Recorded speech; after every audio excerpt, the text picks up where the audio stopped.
Hello friends, good morning and happy Sunday. ব্লগটা আজকে থেকে স্টার্ট হলো, মানে এখন থেকে স্টার্ট হলো আর কি। প্রত্যেককে স্বাগত আমার চ্যানেলে, তোমাদেরও চ্যানেল, কারণ আমরা একটা পরিবার না, তাই না? তো সকালবেলা আজকে সানডেতে কি হচ্ছে সেটা তোমার সঙ্গে শেয়ার করে দিচ্ছি, চলো। তো এটা দেখো একটা ব্যাটার, গোলা রুটির ব্যাটার। আমি বেসন আর আটা দিয়ে করেছিলাম। এটা হচ্ছে স্যাটারডেতে রাতের দিকে নিরামিষ করেছিলাম আমি, প্যানকেক মানে গোলা রুটি যেটা বাংলায় বলে আর কি। তো কিছুটা ব্যাটার থেকে গেছিলো, সেইটা এখন ব্রেকফাস্টে আমি করে নিচ্ছি ডিম দিয়ে। ওকে, ডিম দিয়ে করে নিচ্ছি। আর ছেলে এখন ইপি খেলো, ওকে ইপি করে দিলাম, বলো মা আজকে আমি ইপি খাবো, ওকে ইপি করে দিলাম। তো তারপর সাথে থাকো, আর যেটা যেটা করব সেটা তোমাদের সঙ্গে শেয়ার করব। ওকে, তাহলে এখন আপাতত ব্রেকফাস্ট করে নিই, আর তোমরা কে কী করছো সেটা জানিও, কেমন? তো চলো তাহলে, পরে আবার দেখা হচ্ছে। এই দেখো ব্যাটারটা দিয়ে দিয়েছি, একটা একটা করে ভেজে তুলি, ঠিক আছে? দেখো উল্টে দিয়েছি। তো এই দেখো কমপ্লিট করে নিয়েছে। আজকে একটু অল্প একটু সস দিয়ে খাবো। ওকে, চলো ব্রেকফাস্টটা নিয়ে নিই, অলরেডি অনেকটাই লেট হয়ে গেছে। এই দেখো আজকের লাঞ্চে আছে পমফ্রেটের ঝাল। এই পমফ্রেটটা আগের দিন এনেছি, ওই তোমাদের বলেছিলাম কি আমাদের স্কুলের একজন আর কি রন্ধন করতো, রান্না করতো, সে এখন আর করে না, তার বৌমা করে। তো তিনি মাছের ব্যবসা করে, বুঝতে পেরেছো? তো সেই দিদি আমাকে বললো যে দেখো ভালো পমফ্রেট আছে, নেবে? দেখো সাইজগুলো বেশ বড় বড়। তো ঠিক আছে দিয়ে দাও। তো ওই কেটে বেছে ধুয়ে সব আমাকে প্যাক করে দিয়ে দিয়েছিল, ঠিক আছে? এটা নিয়ে এলাম, ছেলের প্রচণ্ড ভালোবাসে, আর ওর পাপা আসবে, ওর জন্য রেখে দেবো। ওকে, চলো আজকে এটা দিয়ে আমাদের মেন কোর্স, আমাদের মানে এটাই মেন আর কি, মাছ মাংস ডিম যেটা হয় আর কি সানডেতে প্রত্যেকের বাড়িতে, আজকে হচ্ছে পমফ্রেটের ঝাল। তো দেখো আমার পমফ্রেট ঝাল রেডি, তার সঙ্গে আমি একটু গন্ধরাজ লেবু ওপরে চিপকে দিচ্ছি। ওকে, তো এটা হয়ে গেল আমার স্টাইলের গন্ধরাজ পমফ্রেট। ওকে, ওহো কয়েক ফোঁটা দিয়ে দিলাম, ক্যা বাত ক্যা বাত। গন্ধে চারিদিক মোমো করছে, বুঝলে? আর কিছুটা আছে লেবু, এই যে লেবুটা পাঠিয়েছিল দুর্গাপুর থেকে, শ্বশুরবাড়ি থেকে শাশুমা পাঠিয়ে দিয়েছে, সেইটারই কিছুটা দিলাম, আর বাকিটা ভাত দিয়ে খাবো। হাই ফ্রেন্ডস, চলে এসেছি তোমাদের কাছে। তো ব্লগটা কন্টিনিউ করতে চলে এলাম। অনেকদিন ব্লগ দেওয়া হয়নি, কিছু ব্যস্ততার কারণে, বুঝতেই পারছো, মানে সব দিকেই সামাল দিতে হচ্ছে। এদিকে নিজের সংসার, স্কুলের সংসার, সব কিছুই আর কি। তারপর আবার ছেলের এক্সাম চলে এসেছে, এটা একটা ইয়ে, তার জন্য আর তার মর্নিং স্কুল চলছে, সব মিলিয়ে মিশিয়ে আর এনার্জিও থাকছিল না, জানো তো।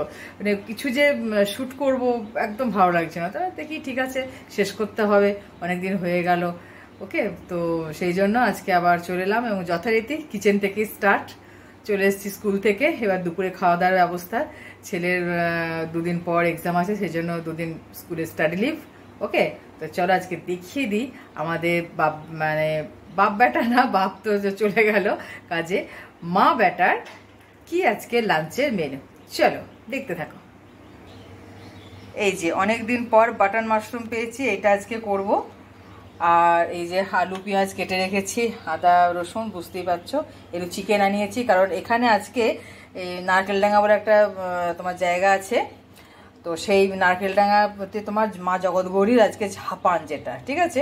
তো সেক্ষেত্রে ঝাপান হওয়ার জন্য তোমার নাল জিনিস কিছু খেতে নেই, ভেন্ডি, ডিম, হ্যাঁ তোমার বিউলির ডাল, তারপর নাল জাতীয় শাক, এইগুলো আর কি খেতে নেই।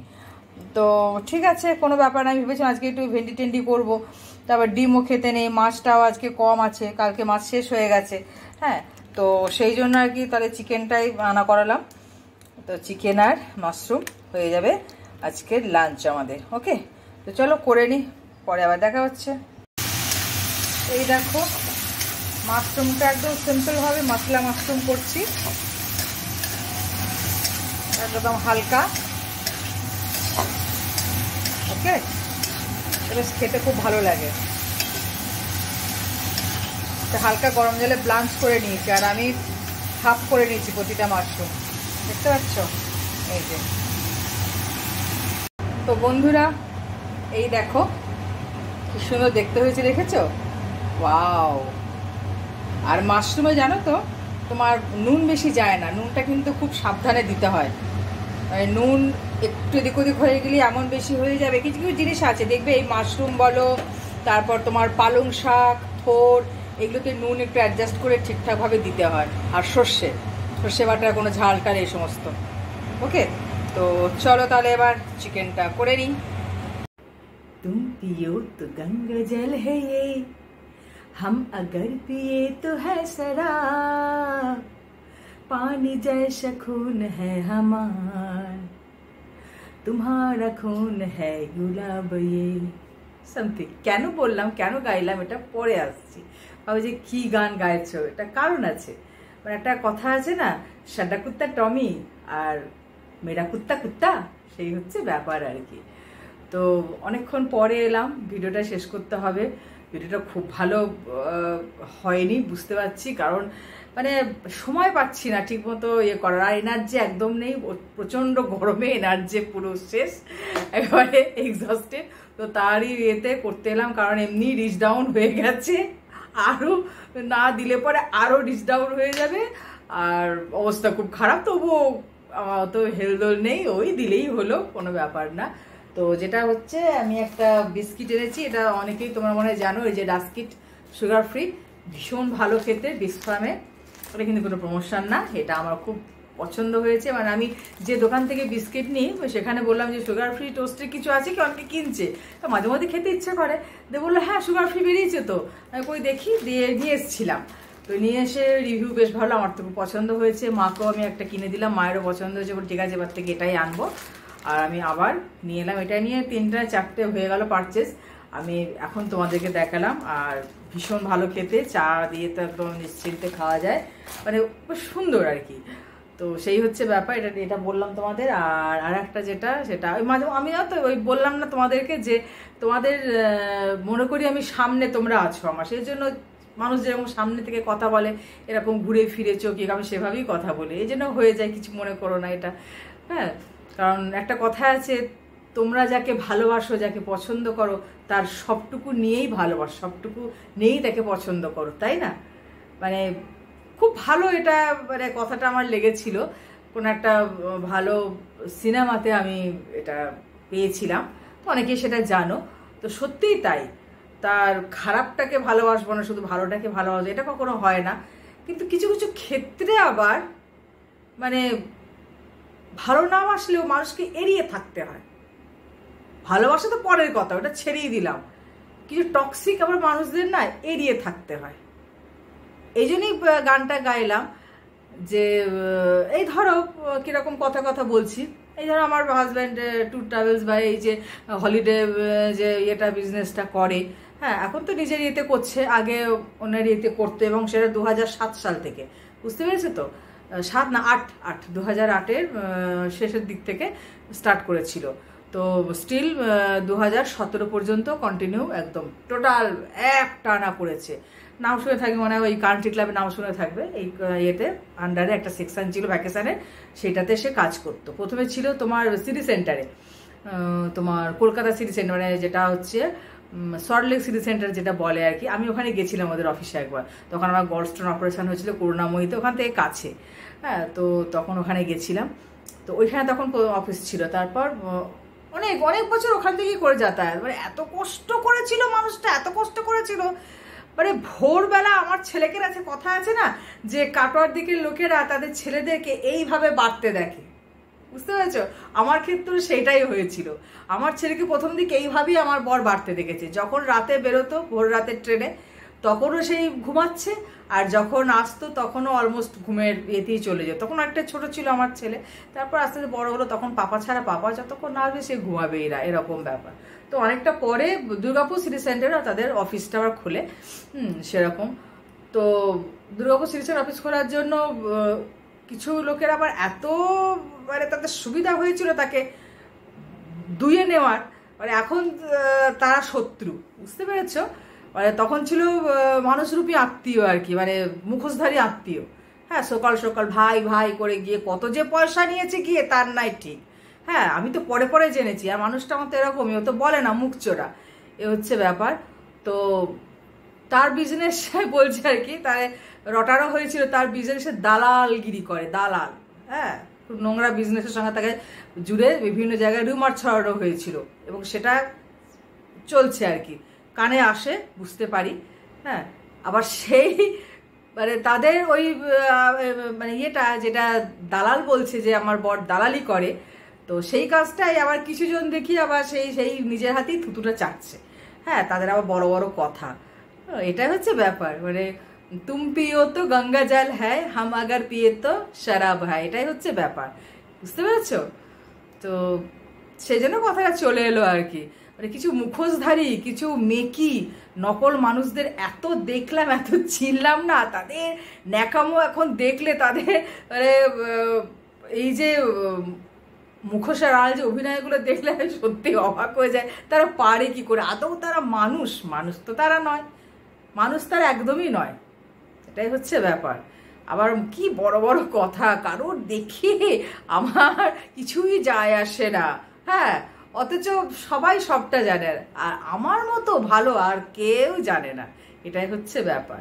সে মানে দেখছি তো, মানে দেখে হঠাৎ করে চলে এলো ব্যাপারটা, এটা হচ্ছে কথা। যাক, আর কিছু বলবো না, পরে আবার কথা হবে এই নিয়ে, এটা হচ্ছে ব্যাপার। এখন আমার বর একটা মোটামুটি একটা মাথা গোজের একটা নিজস্ব একটা করে নিয়েছে, চলছে, কিন্তু সৎ পথে সেটা বুক ঠুকে বলতে পারে, বুঝতে পেরেছ? জিএসটি দেয়, প্রতি মাসে জিএসটি দেয়। আমাদের আমার বরের লিগাল অ্যাডভাইজার আছে। হ্যাঁ, তো দালালি করে এসছে, এইগুলো থাকে না, এটাই হচ্ছে ব্যাপার। তো যারা রটাচ্ছ তারা খুব বুঝে শুনে রটাও কথাটা, অবশ্য আমাদের কেউ যায় আসে না, আমাদের গায়ে ঝাল মেটানোর জন্য বলছে। এখন তোমরা যতই সাধু সাজো, তোমরা ওপেন হয়েই গেছো, এটা হচ্ছে ব্যাপার। আর একটা কথা, এই মানুষরূপী সকল আত্মীয় যারা বলে টক্সিক যারা, তারা কোনোদিনই কাছে আসতে পারবে না, হবেও না। আর একটা কথা, ওই একজন ছিল, এসে খুব বড় বড় লেকচার দিত, হিমা বিশ্বাস নাকি নাম ছিল, তাকে তো আমি মানে বাধ্য হয়েছি তাকে ঘাট ধরে বার করতে।